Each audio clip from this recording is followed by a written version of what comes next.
Nehemiah chapter 8, verse 2. So on the first day of the 7th month, Ezra the priest brought the law before the assembly, which was made up of men and women and all who were able to understand. He read it aloud from daybreak till noon as he faced the square before the water gate, in the presence of the men, women, and others who could understand. And all the people listened attentively to the book of the law. Ezra the scribe stood on a high wooden platform built for the occasion. Beside him on his right stood Mattithiah, Shema, Ananiah, Uriah, Hilkiah, and Maaseiah, and on his left were Pedaiah, Mishael, Malchijah, Hashem, Hashbaddanah, Zechariah, and Meshullam. Ezra opened the book. All the people could see him because he was standing above them, and as he opened it, the people all stood up. Ezra praised the Lord, the great God, and all the people lifted their hands and responded, Amen, Amen. Then they bowed down and worshipped the Lord with their faces to the ground.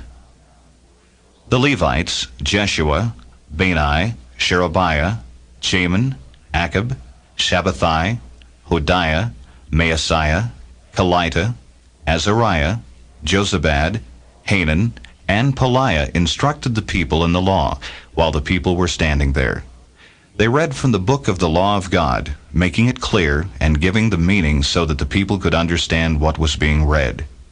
Then Nehemiah the governor, Ezra the priest and scribe, and the Levites who were instructing the people said to them all, This day is sacred to the Lord your God. Do not mourn or weep. For all the people had been weeping as they listened to the words of the law. Nehemiah said, Go and enjoy choice food and sweet drinks, and send some to those who have nothing prepared. This day is sacred to our Lord. Do not grieve, for the joy of the Lord is your strength. The Levites calmed all the people, saying, Be still, for this is a sacred day. Do not grieve. Then all the people went away to eat and drink, to send portions of food, and to celebrate with great joy, because they now understood the words that had been made known to them. On the 2nd day of the month, the heads of all the families, along with the priests and the Levites, gathered around Ezra the scribe to give attention to the words of the law. They found written in the law, which the Lord had commanded through Moses, that the Israelites were to live in booths during the feast of the 7th month, and that they should proclaim this word and spread it throughout their towns and in Jerusalem. Go out into the hill country and bring back branches from olive and wild olive trees, and from myrtles, palms, and shade trees to make booths, as it is written. So the people went out and brought back branches, and built themselves booths, on their own roofs, in their courtyards, in the courts of the house of God, and in the square by the water gate, and the one by the gate of Ephraim. The whole company that had returned from exile built booths and lived in them. From the days of Joshua, son of Nun, until that day, the Israelites had not celebrated it like this, and their joy was very great. Day after day, from the first day to the last, Ezra read from the book of the law of God. They celebrated the feast for 7 days, and on the 8th day, in accordance with a regulation, there was an assembly. Chapter 9. On the 24th day of the same month, the Israelites gathered together, fasting and wearing sackcloth and having dust on their heads. Those of Israelite descent had separated themselves from all foreigners. They stood in their places and confessed their sins and the wickedness of their fathers. They stood where they were and read from the book of the law of the Lord their God for a quarter of the day, and spent another quarter in confession and in worshiping the Lord their God. Standing on the stairs were the Levites, Jeshua, Bani, Kadmiel, Shebaniah, Bunni, Sherebiah, Bani, and Canaani, who called with loud voices to the Lord their God. And the Levites, Jeshua, Kadmiel, Bani, Hashabniah, Sherebiah, Hodiah, Shebaniah, and Pethahiah said, Stand up and praise the Lord your God, who is from everlasting to everlasting. Blessed be your glorious name, and may it be exalted above all blessing and praise. You alone are the Lord. You made the heavens, even the highest heavens, and all their starry host, the earth and all that is on it, the seas, and all that is in them. You give life to everything, and the multitudes of heaven worship you. You are the Lord God, who chose Abram, and brought him out of Ur of the Chaldeans, and named him Abraham. You found his heart faithful to you, and you made a covenant with him to give to his descendants the land of the Canaanites, Hittites, Amorites, Perizzites, Jebusites, and Girgashites. You have kept your promise, because you are righteous. You saw the suffering of our forefathers in Egypt. You heard their cry at the Red Sea. You sent miraculous signs and wonders against Pharaoh, against all his officials and all the people of his land, for you knew how arrogantly the Egyptians treated them. You made a name for yourself which remains to this day. You divided the sea before them, so that they passed through it on dry ground, but you hurled their pursuers into the depths like a stone into mighty waters. By day you led them with a pillar of cloud, and by night with a pillar of fire, to give them light on the way they were to take. You came down on Mount Sinai. You spoke to them from heaven. You gave them regulations and laws that are just and right, and decrees and commands that are good. You made known to them your holy Sabbath, and gave them commands, decrees, and laws through your servant Moses. In their hunger you gave them bread from heaven, and in their thirst you brought them water from the rock. You told them to go in and take possession of the land you had sworn with uplifted hand to give them. But they, our forefathers, became arrogant and stiff-necked, and did not obey your commands. They refused to listen and failed to remember the miracles you performed among them. They became stiff-necked, and in their rebellion appointed a leader in order to return to their slavery. But you are a forgiving God, gracious and compassionate, slow to anger, and abounding in love. Therefore you did not desert them, even when they cast for themselves an image of a calf, and said, "This is your God who brought you up out of Egypt," or when they committed awful blasphemies. Because of your great compassion you did not abandon them in the desert. By day the pillar of cloud did not cease to guide them on their path, nor the pillar of fire by night to shine on the way they were to take. You gave your good spirit to instruct them. You did not withhold your manna from their mouths, and you gave them water for their thirst. For 40 years you sustained them in the desert. They lacked nothing. Their clothes did not wear out, nor did their feet become swollen. You gave them kingdoms and nations, allotting to them even the remotest frontiers. They took over the country of Sihon, king of Heshbon, and the country of Og, king of Bashan. You made their sons as numerous as the stars in the sky, and you brought them into the land that you told their fathers to enter and possess. Their sons went in and took possession of the land. You subdued before them the Canaanites who lived in the land. You handed the Canaanites over to them, along with their kings and the peoples of the land, to deal with them as they pleased. They captured fortified cities and fertile land. They took possession of houses filled with all kinds of good things, wells already dug, vineyards, olive groves, and fruit trees in abundance. They ate to the full and were well nourished. They reveled in your great goodness. But they were disobedient and rebelled against you. They put your law behind their backs. They killed your prophets who had admonished them in order to turn them back to you. They committed awful blasphemies. So you handed them over to their enemies who oppressed them. But when they were oppressed, they cried out to you. From heaven you heard them, and in your great compassion you gave them deliverers, who rescued them from the hand of their enemies. But as soon as they were at rest, they again did what was evil in your sight. Then you abandoned them to the hand of their enemies, so that they ruled over them. And when they cried out to you again, you heard from heaven, and in your compassion you delivered them time after time. You warned them to return to your law, but they became arrogant and disobeyed your commands. They sinned against your ordinances, by which a man will live if he obeys them.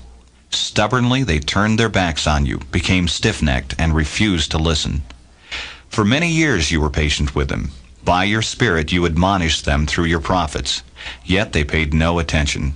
So you handed them over to the neighboring peoples. But in your great mercy you did not put an end to them or abandon them, for you are a gracious and merciful God. Now, therefore, O our God, the great, mighty, and awesome God, who keeps his covenant of love, do not let all this hardship seem trifling in your eyes. The hardship that has come upon us, upon our kings and leaders, upon our priests and prophets, upon our fathers and all your people, from the days of the kings of Assyria until today. In all that has happened to us, you have been just. You have acted faithfully, while we did wrong. Our kings, our leaders, our priests, and our fathers did not follow your law. They did not pay attention to your commands or the warnings you gave them. Even while they were in their kingdom, enjoying your great goodness to them in the spacious and fertile land you gave them, they did not serve you or turn from their evil ways. But see, we are slaves today, slaves in the land you gave our forefathers so they could eat its fruit and the other good things it produces. Because of our sins, its abundant harvest goes to the kings you have placed over us. They rule over our bodies and our cattle as they please. We are in great distress. In view of all this, we are making a binding agreement, putting it in writing, and our leaders, our Levites, and our priests are affixing their seals to it. Chapter 10. Those who sealed it were Nehemiah the governor, the son of Hakaliah, Zedekiah, Seraiah, Azariah, Jeremiah, Pashur, Amariah, Malchijah, Haddish, Shebaniah, Malach, Haram, Meremoth, Obadiah, Daniel, Ginnathan, Baruch, Meshullam, Abijah, Mijamin, Maaziah, Bilgai, and Shemaiah. These were the priests. The Levites, Jeshua, son of Azaniah, Benui of the sons of Henadad, Kadmiel, and their associates, Shebaniah, Hodiah, Kelita, Peliah, Hanan, Micah, Rehob, Hashabiah, Zachar, Sherebiah, Shebaniah, Hodiah, Bani, and Beninu. The leaders of the people, Perish, Pahath Moab, Elam, Zatu, Bani, Bunai, Asgad, Bebai, Adonijah, Bigvai, Aden, Ader, Hezekiah, Azar, Hodiah, Hashem, Bezai, Hariph, Anathoth, Nebai, Magpiash, Meshullam, Hezer, Meshezabel, Zadok, Jadua, Pelatiah, Hanan, Anaiah, Hoshea, Hananiah, Hashab, Halohesh, Pilha, Shobek, Rehum, Hashabna, Maasiah, Ahiah, Hanan, Anan, Malach, Haram, and Baana. The rest of the people, priests, Levites, gatekeepers, singers, temple servants, and all who separated themselves from the neighboring peoples for the sake of the law of God, together with their wives and all their sons and daughters who were able to understand, all these now join their brothers, the nobles, and bind themselves with a curse and an oath to follow the law of God given through Moses, the servant of God, and to obey carefully all the commands, regulations, and decrees of the Lord our Lord. We promise not to give our daughters in marriage to the peoples around us, or take their daughters for our sons. When the neighboring peoples bring merchandise or grain to sell on the Sabbath, we will not buy from them on the Sabbath or on any holy day. Every 7th year we will forego working the land and will cancel all debts. We assume the responsibility for carrying out the commands to give 1/3 of a shekel each year for the service of the house of our God, for the bread set out on the table, for the regular grain offerings and burnt offerings, for the offerings on the Sabbaths, new moon festivals, and appointed feasts, for the holy offerings, for sin offerings to make atonement for Israel, and for all the duties of the house of our God. We, the priests, the Levites, and the people, have cast lots to determine when each of our families is to bring to the house of our God at set times each year a contribution of wood to burn on the altar of the Lord our God, as it is written in the law. We also assume responsibility for bringing to the house of the Lord each year the first fruits of our crops and of every fruit tree. As it is also written in the law, we will bring the firstborn of our sons and of our cattle, of our herds and of our flocks to the house of our God, to the priests ministering there. Moreover, we will bring to the storerooms of the house of our God, to the priests, the first of our ground meal, of our grain offerings, of the fruit of all our trees, and of our new wine and oil. And we will bring a tithe of our crops to the Levites, for it is the Levites who collect the tithes in all the towns where we work. A priest descended from Aaron is to accompany the Levites when they receive the tithes. And the Levites are to bring a tenth of the tithes up to the house of our God, to the storerooms of the treasury. The people of Israel, including the Levites, are to bring their contributions of grain, new wine, and oil to the storerooms where the articles for the sanctuary are kept, and where the ministering priests, the gatekeepers, and the singers stay. We will not neglect the house of our God. Chapter 11. Now the leaders of the people settled in Jerusalem, and the rest of the people cast lots to bring 1 out of every 10 to live in Jerusalem, the holy city, while the remaining 9 were to stay in their own towns. The people commended all the men who volunteered to live in Jerusalem. These are the provincial leaders who settled in Jerusalem. Now some Israelites, priests, Levites, temple servants, and descendants of Solomon's servants lived in the towns of Judah, each on his own property in the various towns, while other people from both Judah and Benjamin lived in Jerusalem. From the descendants of Judah, Athiah, the son of Uzziah, the son of Zechariah, the son of Amariah, the son of Shephatiah, the son of Mahalalel, a descendant of Perez, and Maaseiah, son of Baruch, the son of Calhozi, the son of Haziah, the son of Adiah, the son of Joiarib, the son of Zechariah, a descendant of Shelah. The descendants of Perez who lived in Jerusalem totaled 468 able men. From the descendants of Benjamin, Sallu, son of Meshullam, the son of Joed, the son of Pedaiah, the son of Koliah, the son of Maaseiah, the son of Ithiel, the son of Jeshiah, and his followers Gabai and Salai, 928 men. Joel, son of Zichri, was their chief officer, and Judah, son of Hasenuah, was over the second district of the city. From the priests, Jediah, the son of Joiarib, Jachin, Sariah, son of Hilkiah, the son of Meshullam, the son of Zadok, the son of Merioth, the son of Ahitub, supervisor in the house of God, and their associates who carried on work for the temple, 822 men. Adiah, son of Jeroam, the son of Peliah, the son of Amzi, the son of Zechariah, the son of Pashur, the son of Malchijah, and his associates who were heads of families, 242 men. Amasai, son of Azarel, the son of Azai, the son of Meshillemoth, the son of Immer, and his associates, who were able men, 128. Their chief officer was Zabdiel, son of Haggedolim.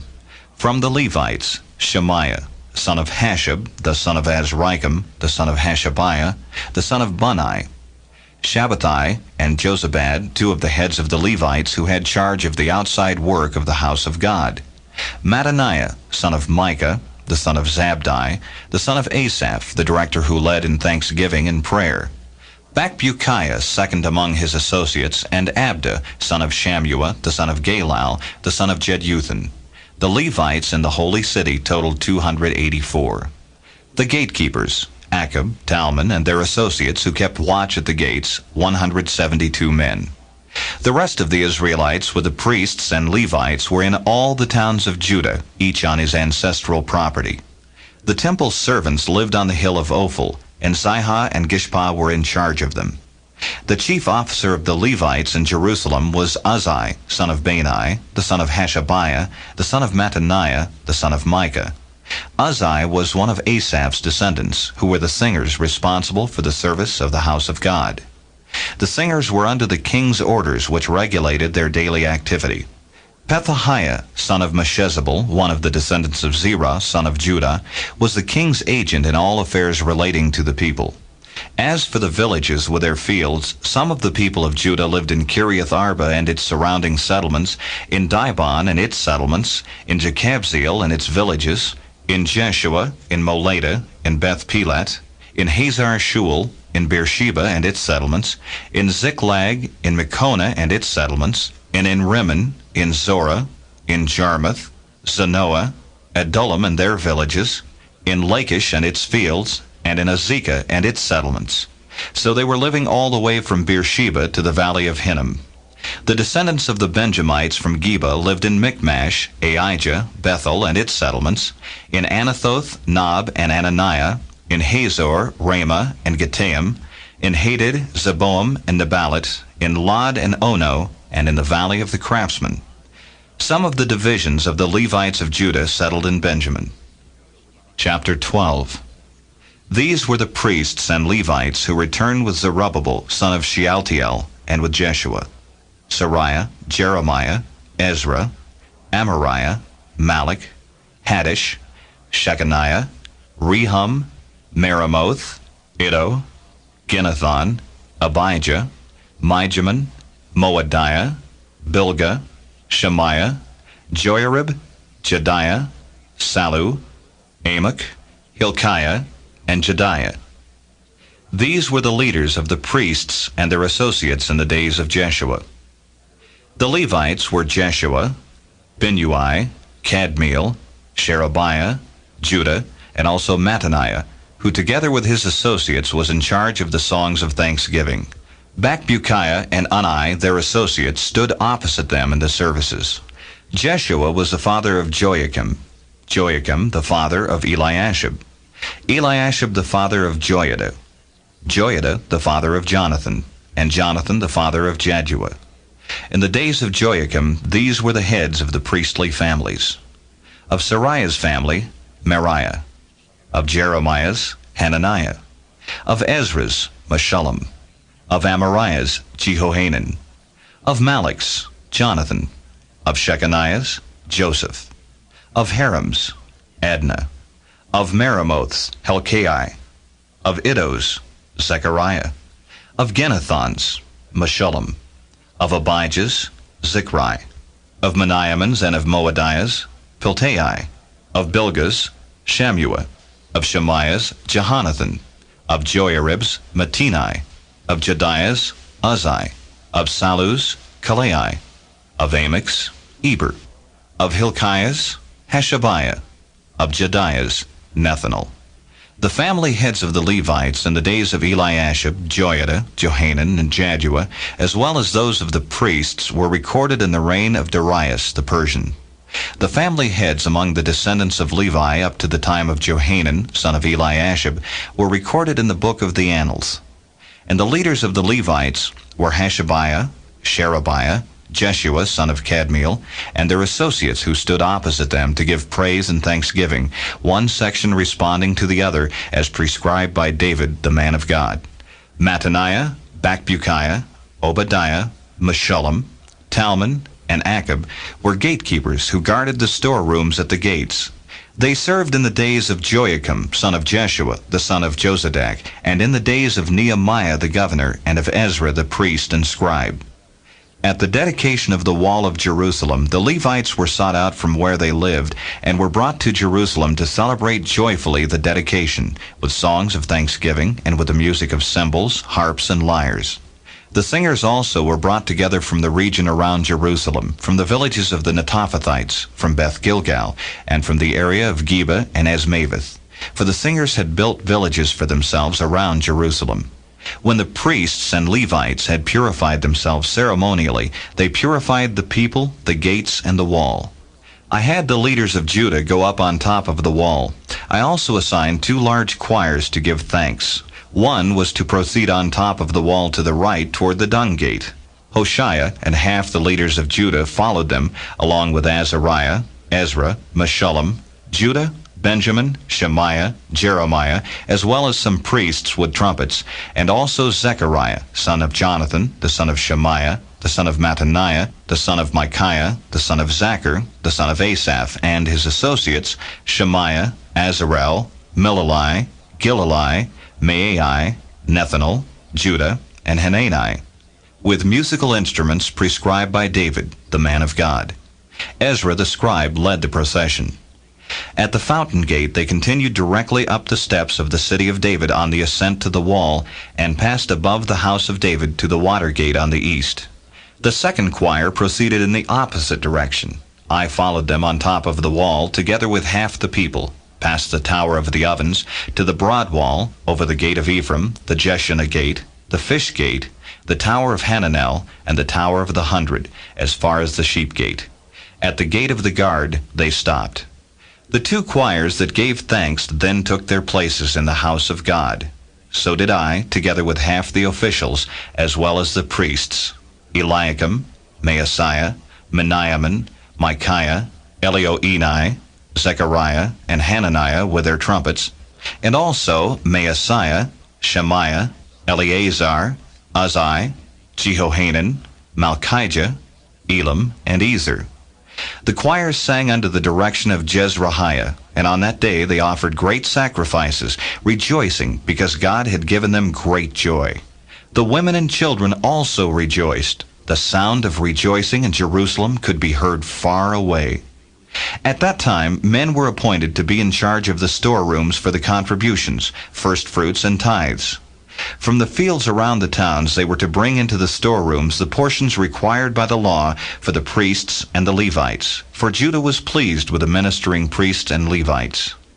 They performed the service of their God and the service of purification, as did also the singers and gatekeepers, according to the commands of David and his son Solomon. For long ago, in the days of David and Asaph, there had been directors for the singers and for the songs of praise and thanksgiving to God. So in the days of Zerubbabel and of Nehemiah, all Israel contributed the daily portions for the singers and gatekeepers. They also set aside the portion for the other Levites, and the Levites set aside the portion for the descendants of Aaron. Chapter 13. On that day the book of Moses was read aloud in the hearing of the people, and there it was found written that no Ammonite or Moabite should ever be admitted into the assembly of God, because they had not met the Israelites with food and water, but had hired Balaam to call a curse down on them. Our God, however, turned the curse into a blessing. When the people heard this law, they excluded from Israel all who were of foreign descent. Before this, Eliashib the priest had been put in charge of the storerooms of the house of our God. He was closely associated with Tobiah, and he had provided him with a large room formerly used to store the grain offerings and incense and temple articles, and also the tithes of grain, new wine, and oil prescribed for the Levites, singers, and gatekeepers, as well as the contributions for the priests. But while all this was going on, I was not in Jerusalem, for in the 32nd year of Artaxerxes, king of Babylon, I had returned to the king. Some time later I asked his permission and came back to Jerusalem. Here I learned about the evil thing Eliashib had done in providing Tobiah a room in the courts of the house of God. I was greatly displeased and threw all Tobiah's household goods out of the room. I gave orders to purify the rooms, and then I put back into them the equipment of the house of God, with the grain offerings and the incense. I also learned that the portions assigned to the Levites had not been given to them, and that all the Levites and singers responsible for the service had gone back to their own fields. So I rebuked the officials and asked them, "Why is the house of God neglected?" Then I called them together and stationed them at their posts. All Judah brought the tithes of grain, new wine, and oil into the storerooms. I put Shelemiah the priest, Zadok the scribe, and a Levite named Pedaiah in charge of the storerooms, and made Hanan son of Zachar, the son of Mattaniah, their assistant, because these men were considered trustworthy. They were made responsible for distributing the supplies to their brothers. Remember me for this, O my God, and do not blot out what I have so faithfully done for the house of my God and its services. In those days I saw men in Judah treading wine presses on the Sabbath, and bringing in grain and loading it on donkeys, together with wine, grapes, figs, and all other kinds of loads. And they were bringing all this into Jerusalem on the Sabbath. Therefore I warned them against selling food on that day. Men from Tyre who lived in Jerusalem were bringing in fish and all kinds of merchandise, and selling them in Jerusalem on the Sabbath to the people of Judah. I rebuked the nobles of Judah and said to them, "What is this wicked thing you are doing, desecrating the Sabbath day? Didn't your forefathers do the same thing, so that our God brought all this calamity upon us and upon this city? Now you are stirring up more wrath against Israel by desecrating the Sabbath."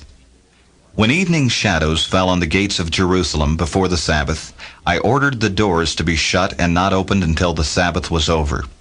I stationed some of my own men at the gates, so that no load could be brought in on the Sabbath day. Once or twice the merchants and sellers of all kinds of goods spent the night outside Jerusalem. But I warned them and said, "Why do you spend the night by the wall? If you do this again, I will lay hands on you." From that time on, they no longer came on the Sabbath. Then I commanded the Levites to purify themselves and go and guard the gates in order to keep the Sabbath day holy. Remember me for this also, O my God, and show mercy to me according to your great love. Moreover, in those days I saw men of Judah who had married women from Ashdod, Ammon, and Moab. Half their children spoke the language of Ashdod, or the language of one of the other peoples, and did not know how to speak the language of Judah. I rebuked them and called curses down on them. I beat some of the men and pulled out their hair. I made them take an oath in God's name and said, "You are not to give your daughters in marriage to their sons, nor are you to take their daughters in marriage for your sons or for yourselves." Was it not because of marriages like these that Solomon, king of Israel, sinned? Among the many nations there was no king like him. He was loved by his God, and God made him king over all Israel. But even he was led into sin by foreign women. Must we hear now that you too are doing all this terrible wickedness and are being unfaithful to our God by marrying foreign women? One of the sons of Joiada, son of Eliashib, the high priest, was son-in-law to Sanballat the Horonite, and I drove him away from me. Remember them, O my God, because they defiled the priestly office and the covenant of the priesthood and of the Levites. So I purified the priests and the Levites of everything foreign, and assigned them duties, each to his own task. I also made provision for contributions of wood at designated times, and for the firstfruits. Remember me with favor, O my God. This book is concluded. The Book of Esther. Chapter 1. This is what happened during the time of Xerxes, the Xerxes who ruled over 127 provinces stretching from India to Cush.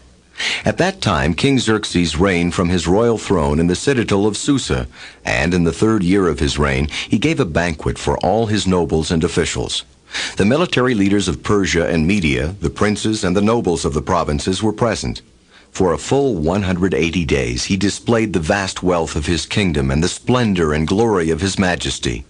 When these days were over, the king gave a banquet, lasting 7 days in the enclosed garden of the king's palace for all the people from the least to the greatest who were in the citadel of Susa. The garden had hangings of white and blue linen, fastened with cords of white linen and purple material to silver rings on marble pillars. There were couches of gold and silver on a mosaic pavement of porphyry, marble, mother of pearl, and other costly stones. Wine was served in goblets of gold, each one different from the other, and the royal wine was abundant, in keeping with the king's liberality. By the king's command, each guest was allowed to drink in his own way, for the king instructed all the wine stewards to serve each man what he wished. Queen Vashti also gave a banquet for the women in the royal palace of King Xerxes. On the 7th day, when King Xerxes was in high spirits from wine, he commanded the 7 eunuchs who served him, Mehuman, Biztha, Harbona, Bigtha, Abagtha, Zethar, and Carcass, to bring before him Queen Vashti, wearing her royal crown, in order to display her beauty to the people and nobles, for she was lovely to look at. But when the attendants delivered the king's command, Queen Vashti refused to come. Then the king became furious and burned with anger. Since it was customary for the king to consult experts in matters of law and justice, he spoke with the wise men who understood the times and were closest to the king. Karshena, Shethar, Admatha, Tarshish, Meres, Marsena, and Memucan, the 7 nobles of Persia and Media who had special access to the king and were highest in the kingdom. According to law, what must be done to Queen Vashti, he asked. She has not obeyed the command of King Xerxes that the eunuchs have taken to her. Then Memucan replied in the presence of the king and the nobles, Queen Vashti has done wrong, not only against the king, but also against all the nobles and the peoples of all the provinces of King Xerxes. For the queen's conduct will become known to all the women, and so they will despise their husbands and say, King Xerxes commanded Queen Vashti to be brought before him, but she would not come. This very day the Persian and Median women of the nobility who have heard about the queen's conduct will respond to all the king's nobles in the same way. there will be no end of disrespect and discord. Therefore, if it pleases the king, let him issue a royal decree, and let it be written in the laws of Persia and Media, which cannot be repealed, that Vashti is never again to enter the presence of King Xerxes. Also, let the king give her royal position to someone else who is better than she. Then, when the king's edict is proclaimed throughout all his vast realm, all the women will respect their husbands, from the least to the greatest. The king and his nobles were pleased with this advice. So the king did as Memucan proposed. He sent dispatches to all parts of the kingdom, to each province in its own script, and to each people in its own language, proclaiming in each people's tongue that every man should be ruler over his own household. Chapter 2. Later, when the anger of King Xerxes had subsided, he remembered Vashti and what she had done and what he had decreed about her. Then the king's personal attendants proposed, "Let a search be made for beautiful young virgins for the king. Let the king appoint commissioners in every province of his realm to bring all these beautiful girls into the harem at the citadel of Susa. Let them be placed under the care of Hegai, the king's eunuch, who is in charge of the women. And let beauty treatments be given to them. Then let the girl who pleases the king be queen instead of Vashti." This advice appealed to the king, and he followed it. Now there was in the citadel of Susa a Jew of the tribe of Benjamin, named Mordecai, son of Jair, the son of Shimei, the son of Kish, who had been carried into exile from Jerusalem by Nebuchadnezzar, king of Babylon, among those taken captive with Jehoiakim, king of Judah. Mordecai had a cousin named Hadassah, whom he had brought up because she had neither father nor mother.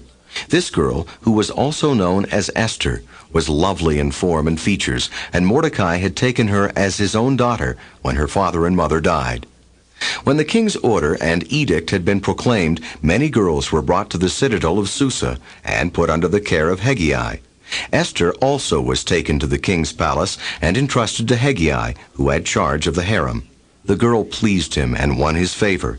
Immediately he provided her with her beauty treatments and special food. He assigned to her 7 maids selected from the king's palace and moved her and her maids into the best place in the harem.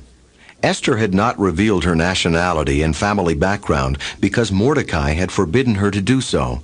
Every day he walked back and forth near the courtyard of the harem to find out how Esther was and what was happening to her.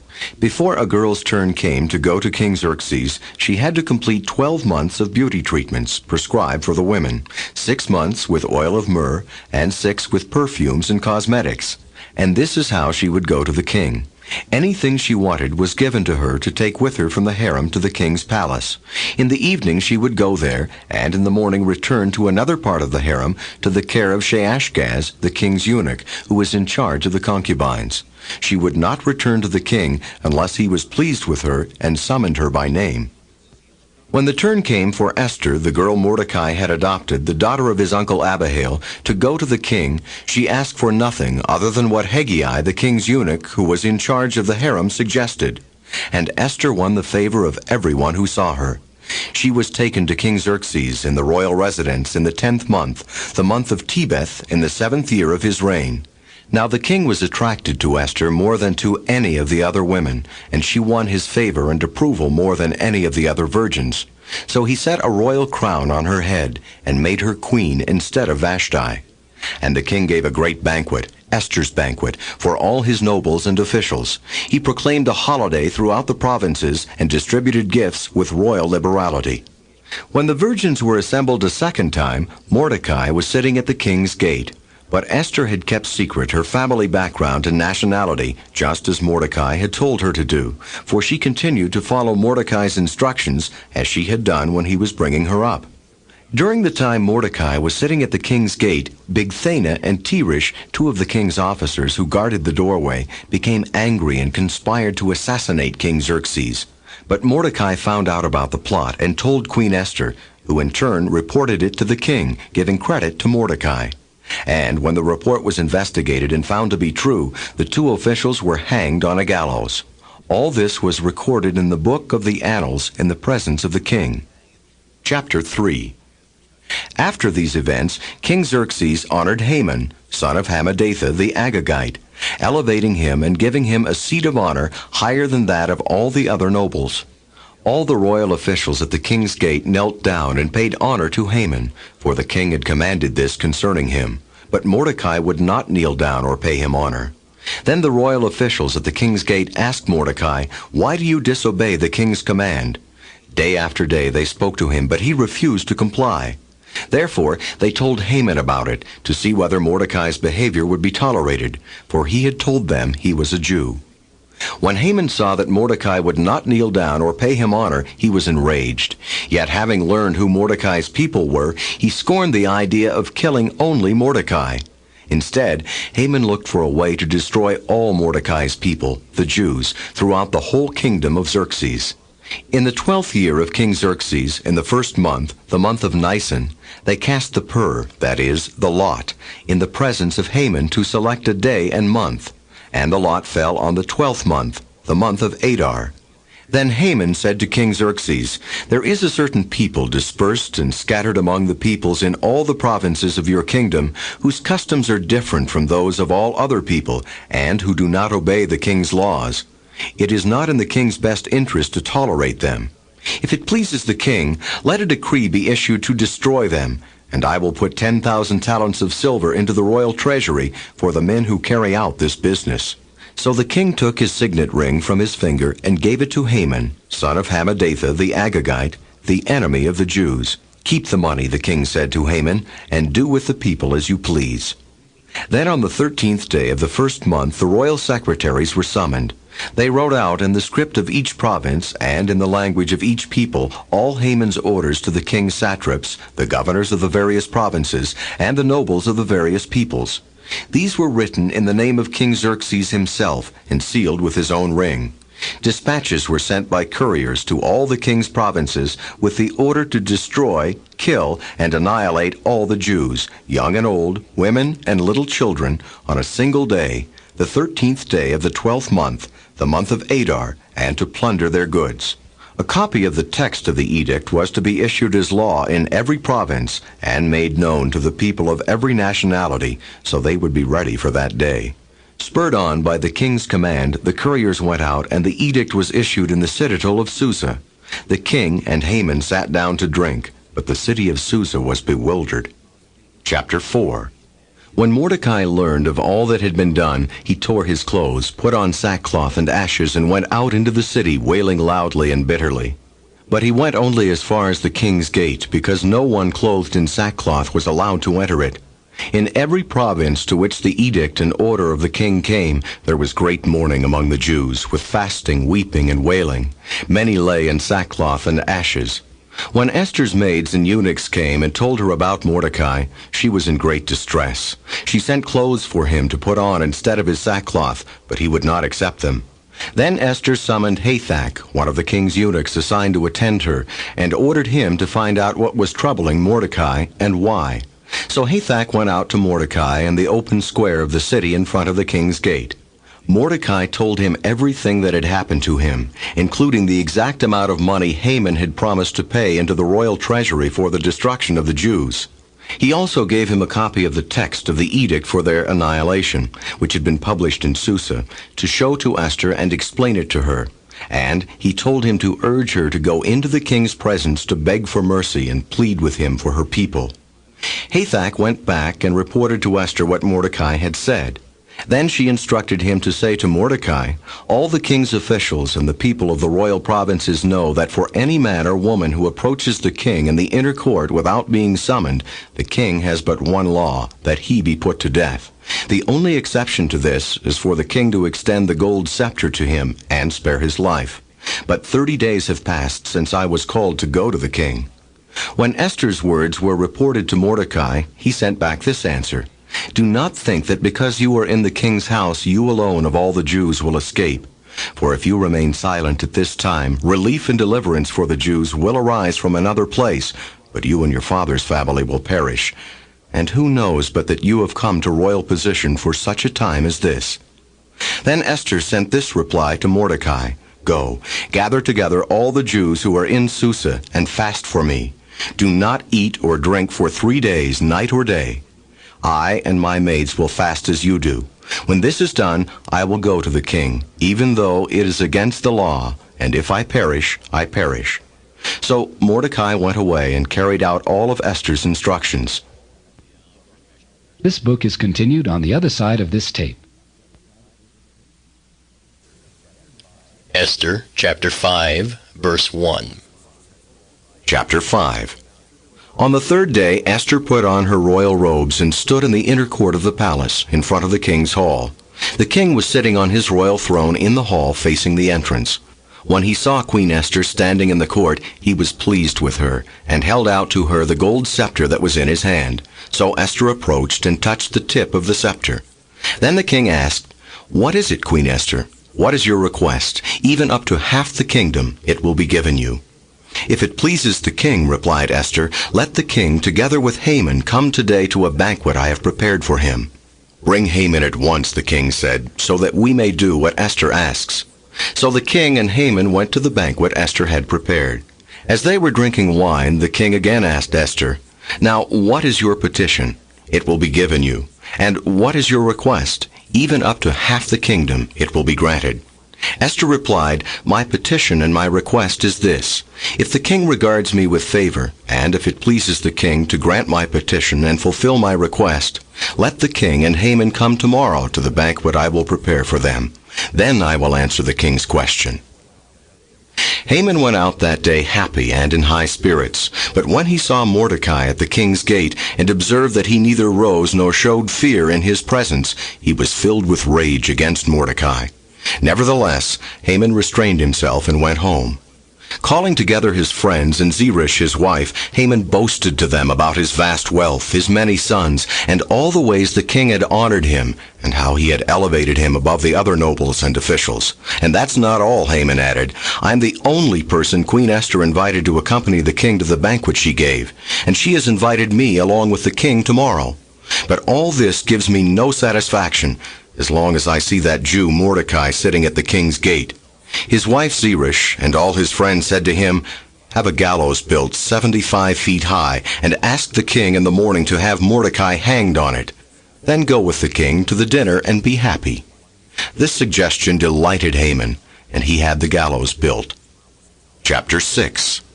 That night the king could not sleep, so he ordered the book of the Chronicles, the record of his reign, to be brought in and read to him.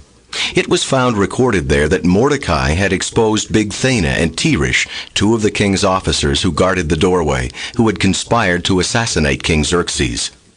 "What honor and recognition has Mordecai received for this?" the king asked. "Nothing has been done for him," his attendants answered. The king said, "Who is in the court?" Now Haman had just entered the outer court of the palace to speak to the king about hanging Mordecai on the gallows he had erected for him. His attendants answered, "Haman is standing in the court." "Bring him in," the king ordered. When Haman entered, the king asked him, "What should be done for the man the king delights to honor?" Now Haman thought to himself, "Who is there that the king would rather honor than me?" So he answered the king, "For the man the king delights to honor, have them bring a royal robe the king has worn, and a horse the king has ridden, one with a royal crest placed on its head. Then let the robe and horse be entrusted to one of the king's most noble princes. Let them robe the man the king delights to honor, and lead him on the horse through the city streets, proclaiming before him, 'This is what is done for the man the king delights to honor.'" "Go at once," the king commanded Haman. "Get the robe and the horse, and do just as you have suggested for Mordecai the Jew who sits at the king's gate. Do not neglect anything you have recommended." So Haman got the robe and the horse. He robed Mordecai and led him on horseback through the city streets, proclaiming before him, "This is what is done for the man the king delights to honor." Afterward Mordecai returned to the king's gate. But Haman rushed home, with his head covered in grief, and told Zeresh his wife and all his friends everything that had happened to him.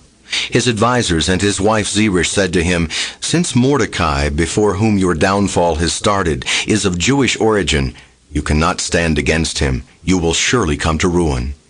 While they were still talking with him, the king's eunuchs arrived and hurried Haman away to the banquet Esther had prepared. Chapter 7. So the king and Haman went to dine with Queen Esther. And as they were drinking wine on that second day, the king again asked, "Queen Esther, what is your petition? It will be given you. What is your request? Even up to half the kingdom it will be granted." Then Queen Esther answered, "If I have found favor with you, O king, and if it pleases your majesty, grant me my life. This is my petition. And spare my people. This is my request. For I and my people have been sold for destruction and slaughter and annihilation. If we had merely been sold as male and female slaves, I would have kept quiet, because no such distress would justify disturbing the king."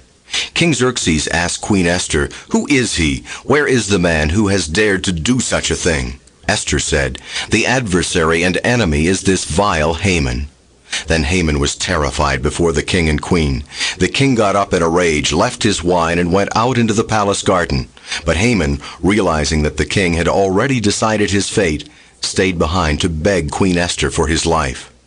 Just as the king returned from the palace garden to the banquet hall, Haman was falling on the couch where Esther was reclining. The king exclaimed, "Will he even molest the queen while she is with me in the house?"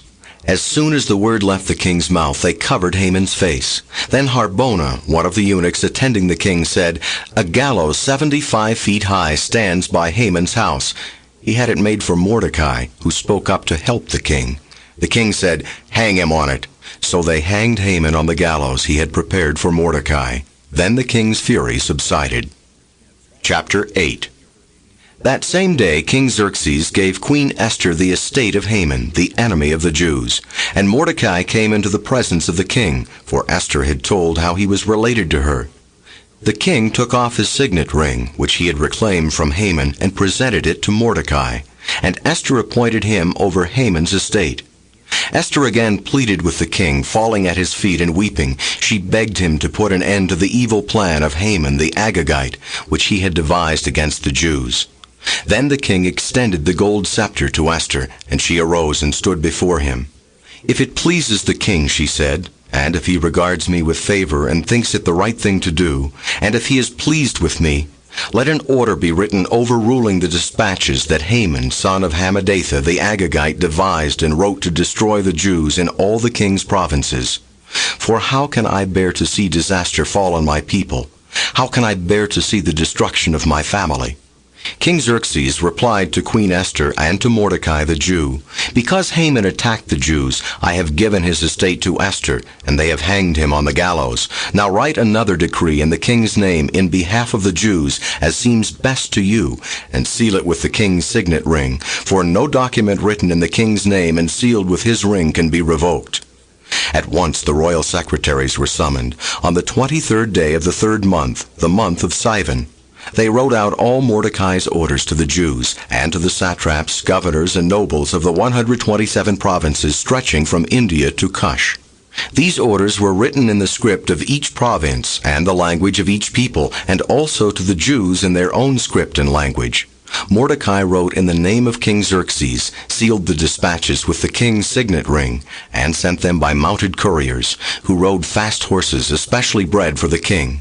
The king's edict granted the Jews in every city the right to assemble and protect themselves, to destroy, kill, and annihilate any armed force of any nationality or province that might attack them and their women and children, and to plunder the property of their enemies. The day appointed for the Jews to do this in all the provinces of King Xerxes was the 13th day of the 12th month, the month of Adar. A copy of the text of the edict was to be issued as law in every province and made known to the people of every nationality, so that the Jews would be ready on that day to avenge themselves on their enemies. The couriers riding the royal horses raced out, spurred on by the king's command, and the edict was also issued in the citadel of Susa. Mordecai left the king's presence wearing royal garments of blue and white, a large crown of gold, and a purple robe of fine linen. And the city of Susa held a joyous celebration. For the Jews it was a time of happiness and joy, gladness and honor. In every province and in every city, wherever the edict of the king went, there was joy and gladness among the Jews, with feasting and celebrating. And many people of other nationalities became Jews, because fear of the Jews had seized them.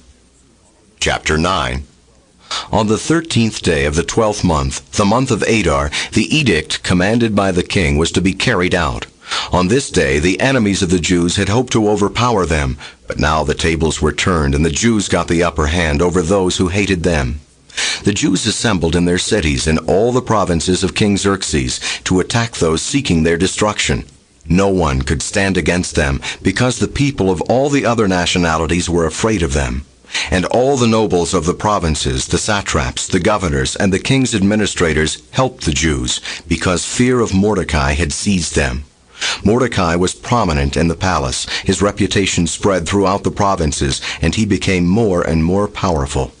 The Jews struck down all their enemies with the sword, killing and destroying them, and they did what they pleased to those who hated them. In the citadel of Susa, the Jews killed and destroyed 500 men.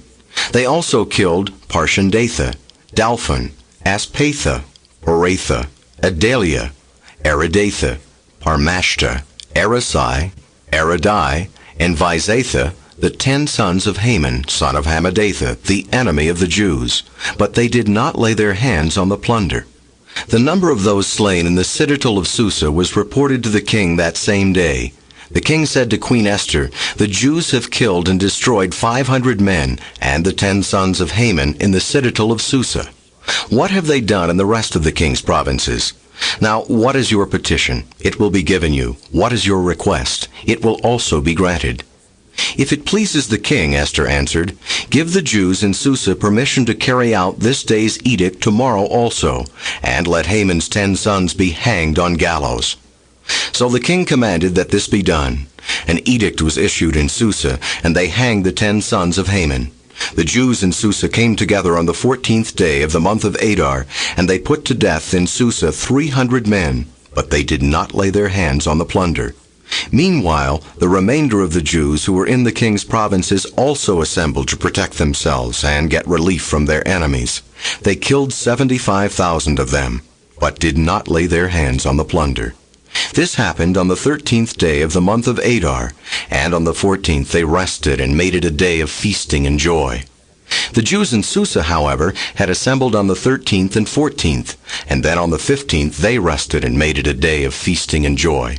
That is why rural Jews, those living in villages, observe the 14th of the month of Adar as a day of joy and feasting, a day for giving presents to each other. Mordecai recorded these events, and he sent letters to all the Jews throughout the provinces of King Xerxes, near and far, to have them celebrate annually the 14th and 15th days of the month of Adar, as the time when the Jews got relief from their enemies, and as the month when their sorrow was turned into joy, and their mourning into a day of celebration. He wrote them to observe the days as days of feasting and joy, and giving presents of food to one another, and gifts to the poor. So the Jews agreed to continue the celebration they had begun, doing what Mordecai had written to them. For Haman, son of Hammedatha, the Agagite, the enemy of all the Jews, had plotted against the Jews to destroy them, and had cast the pur, that is the lot, for their ruin and destruction. But when the plot came to the king's attention, he issued written orders that the evil scheme Haman had devised against the Jews should come back onto his own head, and that he and his son should be hanged on the gallows. Therefore these days were called Purim, from the word pur.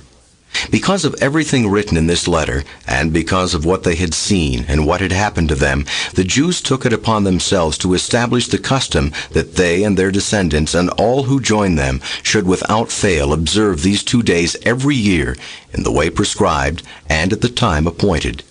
These days should be remembered and observed in every generation by every family, and in every province, and in every city. And these days of Purim should never cease to be celebrated by the Jews, nor should the memory of them die out among their descendants. So Queen Esther, daughter of Abihail, along with Mordecai the Jew, wrote with full authority to confirm this second letter concerning Purim. And Mordecai sent letters to all the Jews in the 127 provinces of the kingdom of Xerxes, words of goodwill and assurance, to establish these days of Purim at their designated times, as Mordecai the Jew and Queen Esther had decreed for them, and as they had established for themselves and their descendants in regard to their times of fasting and lamentation. Esther's decree confirmed these regulations about Purim, and it was written down in the records.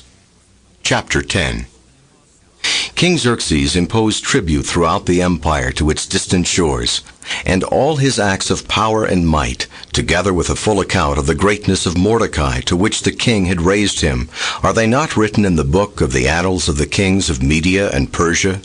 Mordecai the Jew was second in rank to King Xerxes, preeminent among the Jews, and held in high esteem by his many fellow Jews, because he worked for the good of his people, and spoke up for the welfare of all the Jews. This book is concluded. The Book of Job. Chapter 1. In the land of Uz there lived a man whose name was Job. This man was blameless and upright. He feared God and shunned evil. He had 7 sons and 3 daughters, and he owned 7,000 sheep, 3,000 camels, 500 yoke of oxen, and 500 donkeys, and had a large number of servants. He was the greatest man among all the people of the East. His sons used to take turns holding feasts in their homes, and they would invite their 3 sisters to eat and drink with them. When a period of feasting had run its course, Job would send and have them purified. Early in the morning he would sacrifice a burnt offering for each of them, thinking, "Perhaps my children have sinned and cursed God in their hearts." This was Job's regular custom. One day the angels came to present themselves before the Lord, and Satan also came with them. The Lord said to Satan, "Where have you come from?" Satan answered the Lord, "From roaming through the earth and going back and forth in it." Then the Lord said to Satan, "Have you considered my servant Job? There is no one on earth like him. He is blameless and upright, a man who fears God and shuns evil." "Does Job fear God for nothing?" Satan replied. "Have you not put a hedge around him and his household and everything he has? You have blessed the work of his hands, so that his flocks and herds are spread throughout the land. But stretch out your hand and strike everything he has, and he will surely curse you to your face." The Lord said to Satan, "Very well then, everything he has is in your hands, but on the man himself do not lay a finger." Then Satan went out from the presence of the Lord. One day, when Job's sons and daughters were feasting and drinking wine at the oldest brother's house, a messenger came to Job and said, "The oxen were plowing and the donkeys were grazing nearby, and the Sabaeans attacked and carried them off. They put the servants to the sword, and I am the only one who has escaped to tell you." While he was still speaking, another messenger came and said, "The fire of God fell from the sky and burned up the sheep and the servants, and I am the only one who has escaped to tell you." While he was still speaking, another messenger came and said, "The Chaldeans formed 3 raiding parties and swept down on your camels and carried them off. They put the servants to the sword, and I am the only one who has escaped to tell you." While he was still speaking, yet another messenger came and said, "Your sons and daughters were feasting and drinking wine at the oldest brother's house, when suddenly a mighty wind swept in from the desert and struck the 4 corners of the house. It collapsed on them, and they are dead. And I am the only one who has escaped to tell you." At this, Job got up and tore his robe and shaved his head. Then he fell to the ground in worship and said, "Naked I came from my mother's womb, and naked I will depart. The Lord gave, and the Lord has taken away. May the name of the Lord be praised." In all this, Job did not sin by charging God with wrongdoing. Chapter 2. On another day the angels came to present themselves before the Lord, and Satan also came with them to present himself before him. And the Lord said to Satan, "Where have you come from?" Satan answered the Lord, "From roaming through the earth and going back and forth in it."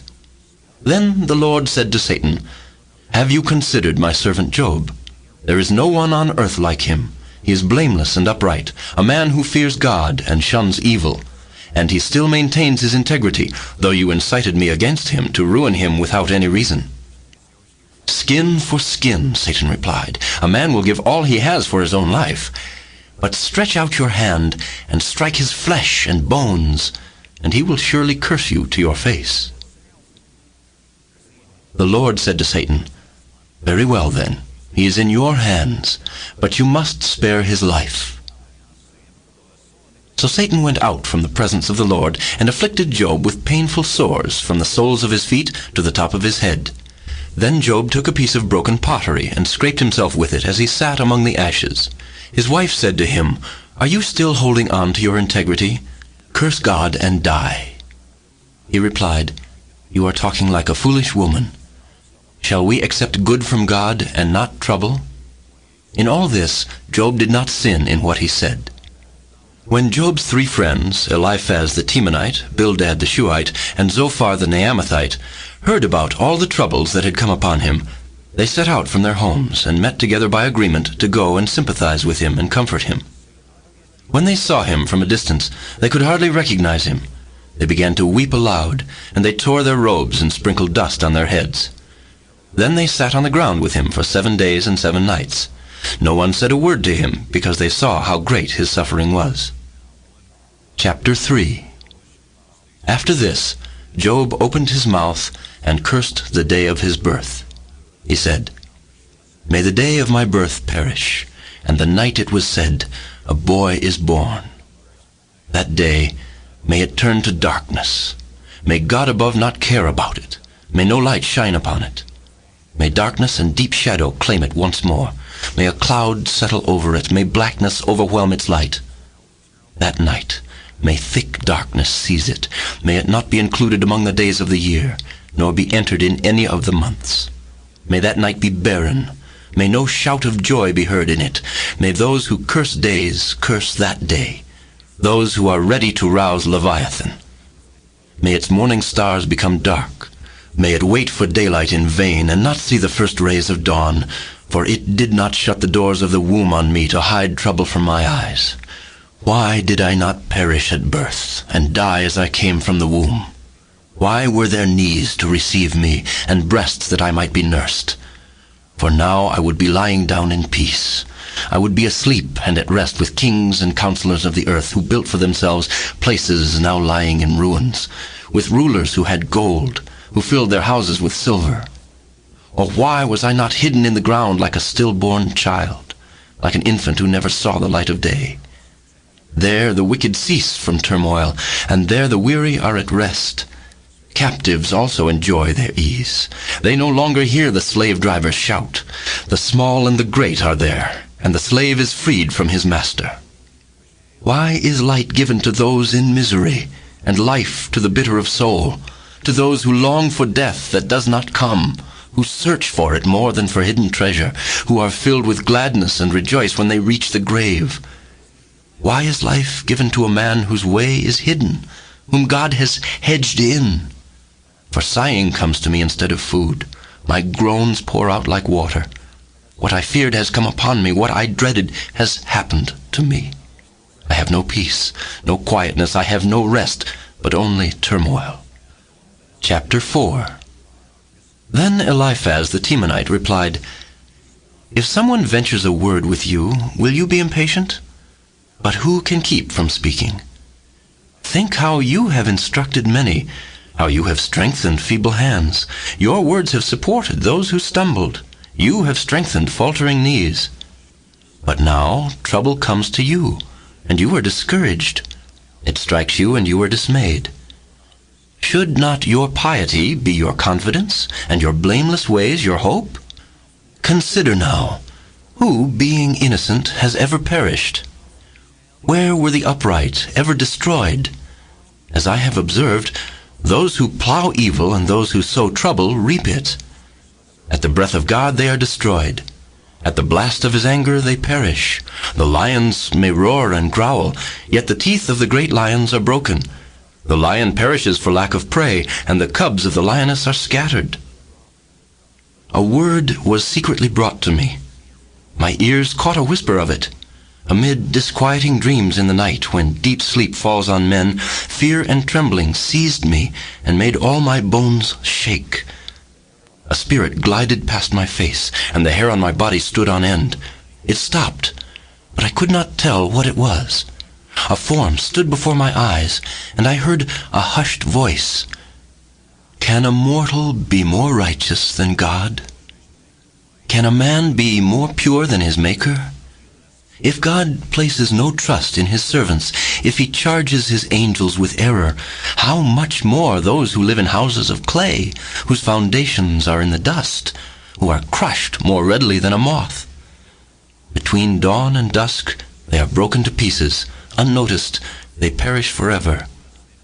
Are not the cords of their tent pulled up, so that they die without wisdom?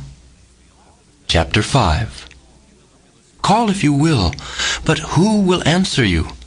To which of the holy ones will you turn? Resentment kills a fool, and envy slays the simple. I myself have seen a fool taking root, but suddenly his house was cursed. His children are far from safety, crushed in court without a defender. The hungry consume his harvest, taking it even from among thorns, and the thirsty pant after his wealth. For hardship does not spring from the soil, nor does trouble sprout from the ground. Yet man is born to trouble as surely as sparks fly upward. But if it were I would appeal to God. I would lay my cause before him. He performs wonders that cannot be fathomed, miracles that cannot be counted. He bestows rain on the earth. He sends water upon the countryside. The lowly he sets on high, and those who mourn are lifted to safety. He thwarts the plans of the crafty, so that their hands achieve no success. He catches the wise in their craftiness, and the schemes of the wily are swept away. Darkness comes upon them in the daytime. At noon they grope as in the night. He saves the needy from the sword in their mouth. He saves them from the clutches of the powerful. So the poor have hope, and injustice shuts its mouth. Blessed is the man whom God corrects. So do not despise the discipline of the Almighty. For he wounds, but he also binds up. He injures, but his hands also heal. From 6 calamities he will rescue you. In 7 no harm will befall you. In famine he will ransom you from death, and in battle from the stroke of the sword. You will be protected from the lash of the tongue, and need not fear when destruction comes. You will laugh at destruction and famine, and need not fear the beasts of the earth. For you will have a covenant with the stones of the field, and the wild animals will be at peace with you. You will know that your tent is secure. You will take stock of your property, and find nothing missing. You will know that your children will be many, and your descendants like the grass of the earth. You will come to the grave in full vigor, like sheaves gathered in season. We have examined this, and it is true. So hear it, and apply it to yourself. Chapter 6. Then Job replied, If only my anguish could be weighed, and all my misery be placed on the scales, it would surely outweigh the sand of the seas. No wonder my words have been impetuous. The arrows of the Almighty are in me. My spirit drinks in their poison. God's terrors are marshaled against me. Does a wild donkey bray when it has grass, or an ox bellow when it has fodder? Is tasteless food eaten without salt, or is there flavor in the white of an egg? I refuse to touch it. Such food makes me ill. Oh, that I might have my request, that God would grant what I hope for, that God would be willing to crush me, to let loose his hand and cut me off. Then I would still have this consolation, my joy in unrelenting pain, that I had not denied the words of the Holy One. What strength do I have that I should still hope? What prospects that I should be patient? Do I have the strength of stone? Is my flesh bronze? Do I have any power to help myself now that success has been driven from me? A despairing man should have the devotion of his friends, even though he forsakes the fear of the Almighty. But my brothers are as undependable as intermittent streams, as the streams that overflow when darkened by thawing ice and swollen with melting snow, but that cease to flow in the dry season, and in the heat vanish from their channels. Caravans turn aside from their routes. They go up into the wasteland and perish. The caravans of Tema look for water. The traveling merchants of Sheba look in hope. They are distressed because they had been confident. They arrive there only to be disappointed. Now you, too, have proved to be of no help. You see something dreadful and are afraid. Have I ever said, "Give something on my behalf. Pay a ransom for me from your wealth. Deliver me from the hand of the enemy. Ransom me from the clutches of the ruthless"? Teach me, and I will be quiet. Show me where I have been wrong. How painful are honest words, but what do your arguments prove? Do you mean to correct what I say, and treat the words of a despairing man as wind? You would even cast lots for the fatherless and barter away your friend. But now, be so kind as to look at me. Would I lie to your face? Relent. Do not be unjust. Reconsider, for my integrity is at stake. Is there any wickedness on my lips? Can my mouth not discern malice? Chapter 7. Does not man have hard service on earth? Are not his days like those of a hired man? Like a slave longing for the evening shadows, or a hired man waiting eagerly for his wages? So I have been allotted months of futility, and nights of misery have been assigned to me. When I lie down, I think, how long before I get up? The night drags on, and I toss till dawn. My body is clothed with worms and scabs. My skin is broken and festering. My days are swifter than a weaver's shuttle, and they come to an end without hope. Remember, O God, that my life is but a breath. My eyes will never see happiness again. The eye that now sees me will see me no longer. You will look for me, but I will be no more. As a cloud vanishes and is gone, so he who goes down to the grave does not return. He will never come to his house again. His place will know him no more. Therefore, I will not keep silent. I will speak out in the anguish of my spirit. I will complain in the bitterness of my soul. Am I the sea or the monster of the deep that you put me under guard? When I think my bed will comfort me and my couch will ease my complaint, even then you frighten me with dreams and terrify me with visions, so that I prefer strangling and death rather than this body of mine. I despise my life. I would not live forever. Let me alone. My days have no meaning. What is man that you make so much of him, that you give him so much attention, that you examine him every morning and test him every moment? Will you never look away from me, or let me alone even for an instant? If I have sinned, what have I done to you, O watcher of men? Why have you made me your target? Have I become a burden to you? Why do you not pardon my offenses and forgive my sins? For I will soon lie down in the dust. You will search for me, but I will be no more. Chapter 8.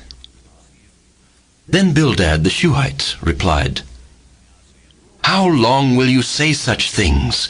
Your words are a blustering wind.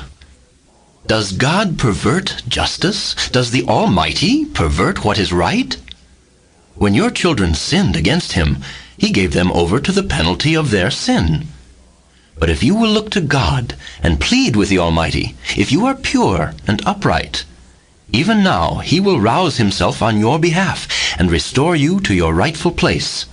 Your beginnings will seem humble, so prosperous will your future be. Ask the former generations and find out what their fathers learned. For we were born only yesterday and know nothing, and our days on earth are but a shadow. Will they not instruct you and tell you? Will they not bring forth words from their understanding? Can papyrus grow tall where there is no marsh? Can reeds thrive without water? While still growing and uncut, they wither more quickly than grass. Such is the destiny of all who forget God. So perishes the hope of the godless. What he trusts in is fragile. What he relies on is a spider's web. He leans on his web, but it gives way. He clings to it, but it does not hold. He is like a well-watered plant in the sunshine, spreading its shoots over the garden. It entwines its roots around a pile of rocks and looks for a place among the stones. But when it is torn from its spot, that place disowns it and says, I never saw you. Surely its life withers away, and from the soil other plants grow. Surely God does not reject a blameless man or strengthen the hands of evildoers. He will yet fill your mouth with laughter and your lips with shouts of joy. Your enemies will be clothed in shame, and the tents of the wicked will be no more. Chapter 9. Then Job replied, Indeed, I know that this is true. But how can a mortal be righteous before God? Though one wished to dispute with him, he could not answer him one time out of 1,000. His wisdom is profound, his power is vast. Who has resisted him and come out unscathed? He moves mountains without their knowing it, and overturns them in his anger. He shakes the earth from its place and makes its pillars tremble. He speaks to the sun, and it does not shine. He seals off the light of the stars. He alone stretches out the heavens and treads on the waves of the sea. He is the maker of the Bear and Orion, the Pleiades and the constellations of the south. He performs wonders that cannot be fathomed, miracles that cannot be counted. When he passes me, I cannot see him. When he goes by, I cannot perceive him. If he snatches away, who can stop him? Who can say to him, What are you doing? God does not restrain his anger. Even the cohorts of Rahab cowered at his feet. How then can I dispute with him? How can I find words to argue with him? Though I were innocent, I could not answer him.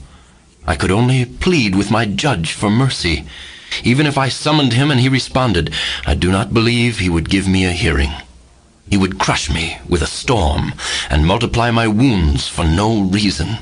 He would not let me regain my breath, but would overwhelm me with misery. If it is a matter of strength, he is mighty. And if it is a matter of justice, who will summon him? Even if I were innocent, my mouth would condemn me. If I were blameless, it would pronounce me guilty. Although I am blameless, I have no concern for myself. I despise my own life. It is all the same. That is why I say, he destroys both the blameless and the wicked. When a scourge brings sudden death, he mocks the despair of the innocent. When a land falls into the hands of the wicked, he blindfolds its judges. If it is not he, then who is it? My days are swifter than a runner. They fly away without a glimpse of joy. They skim past like boats of papyrus, like eagles swooping down on their prey.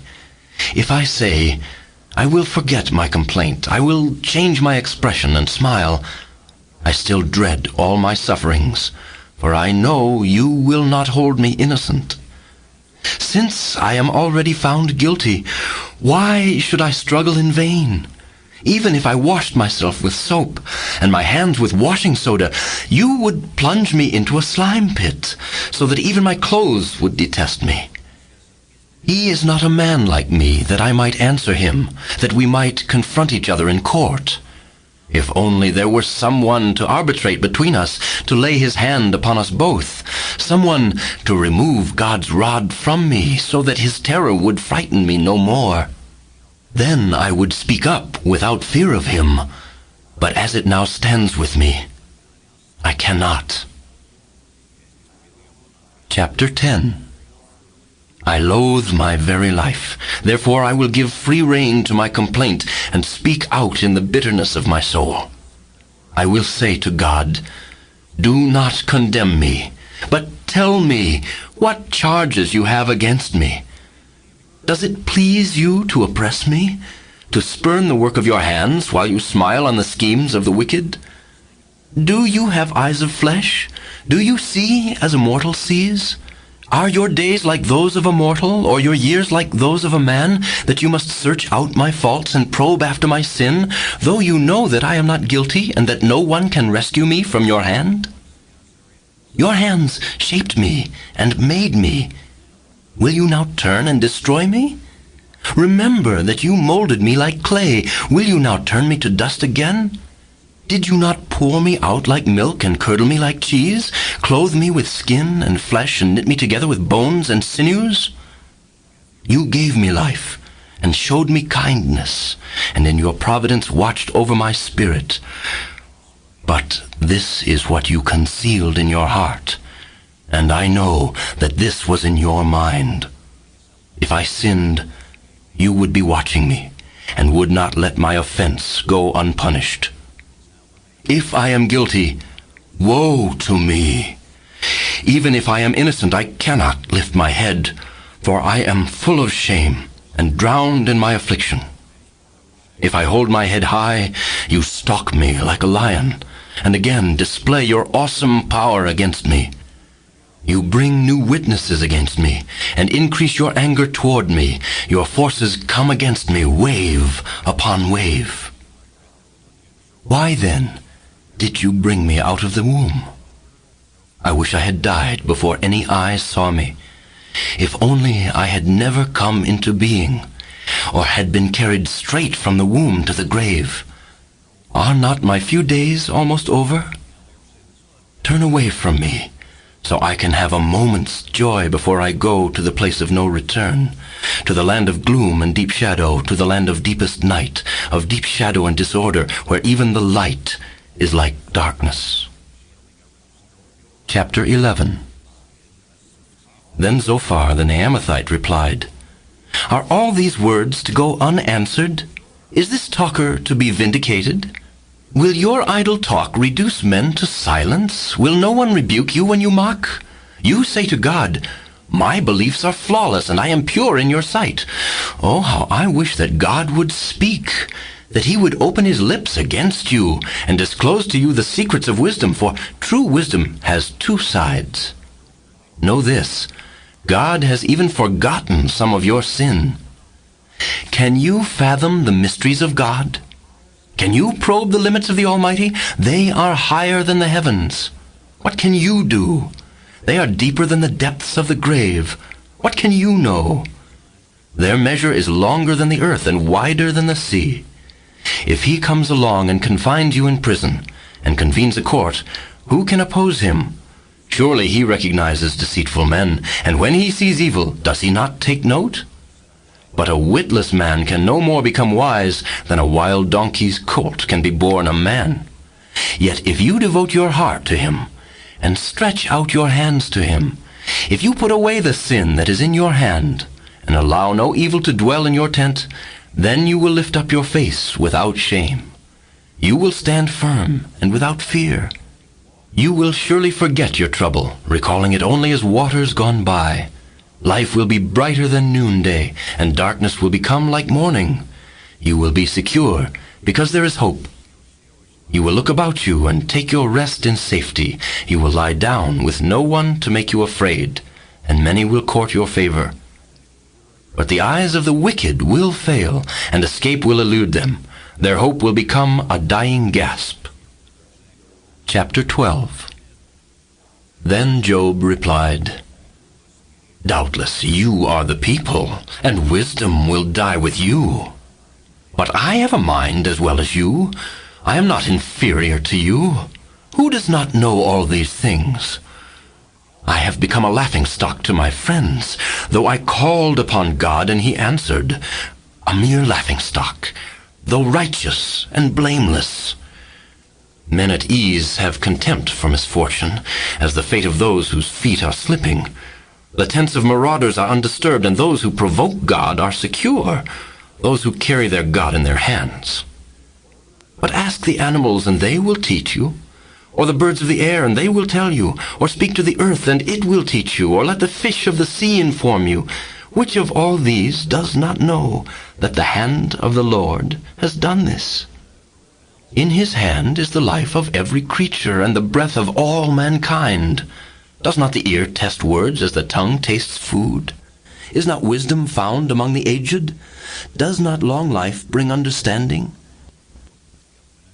This book is continued on the next tape.